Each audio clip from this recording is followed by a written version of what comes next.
Janasena party స్థాపించి 3 సంవత్సరాలు గడిచినప్పటికీ ఇప్పటికే ఆ పార్టీ క్రియాశీలకంగా లేదు. గడిచిన ఈ 3 ఏళ్లలో పార్టీకి సంబంధించిన ఏ సమాచారం అయినా పవన్ కళ్యాణ్ నోటి వెంట మాత్రమే వస్తోంది. వాస్తవానికి పవన్ ప్రజా సమస్యలపై స్పందించిన సందర్భాలు చాలా తక్కువ. దీనితో పవన్ ఎక్కువగా వ్యూహాత్మక మౌనానికి ఇష్టపడతాడు అన్న విమర్శలు ఉన్నాయి. అయితే ప్రస్తుతం రాష్ట్రంలో రాజకీయ పరిస్థితులు మారుతున్నాయి. అలాగే 2019లో జరగనున్న ఎన్నికల వేడి ఇప్పటి నుంచే ప్రారంభమైపోయింది. దీనితో వచ్చే ఎన్నికల్లో పోటీ చేస్తాను అంటూ అనేక సార్లు చెప్పిన పవన్ తన జనసేనను కూడా యాక్టివ్ చేయవలసిన పరిణామాలు ఏర్పడుతున్నాయి. అయితే ఆ విషయాలకు పెద్దగా ప్రాధాన్యత ఇవ్వకుండా పవన్ కళ్యాణ్ తాను ఒప్పుకున్న సినిమాలను పూర్తి చేసే పనిలో బిజీగా ఉన్నాడు. ఇదే పరిస్థితి పవన్ విషయంలో వచ్చే ఏడాది కూడా కొనసాగుతుందని అంటున్నారు. ఇలాంటి పరిస్థితుల్లో పవన్ మళ్లీ హఠాత్ గా మేల్కొని జనసేన తన పేరును వినియోగించుకుని వివిధ ప్రదేశాల్లో విరాళాలు సేకరించడం, అలాగే పలు మీడియా వర్గాల్లో చర్చా కార్యక్రమాలలో పాల్గొనడం వంటి కార్యక్రమాలు చేస్తున్నారని జరుగుతున్న ఆ విషయాలతో తనకు సంబంధం లేదు అని అంటూ స్వయంగా పవన్ కళ్యాణ్ ఒక అధికారిక ప్రెస్ నోట్ ను విడుదల చేయడం చాలా మందిని ఆశ్చర్యపరిచింది. అంతేకాదు ఇంతవరకు జనసేన తరపున ప్రసంగించడానికి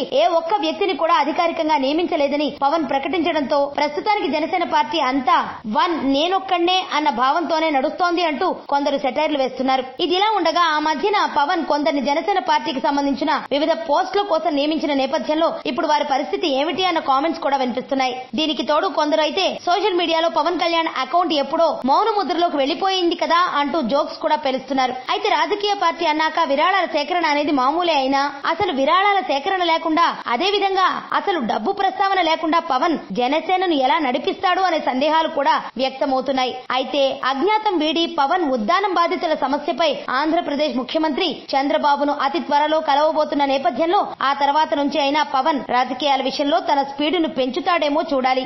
అంతుచిక్కని రహస్యాలు, మరెన్నో మనకి తెలియని పురాతన కట్టడాలు, వాటి వెనక దాగిన నిజాలు, పూర్వీకుల ఆచారాలు, మరెన్నో మూఢ విశ్వాసాలు, ఇలా కాలగర్భంలో కలిసిపోతున్న రహస్యాల కొరకు సబ్స్క్రైబ్ చేయండి రహస్యవాణి ఛానల్.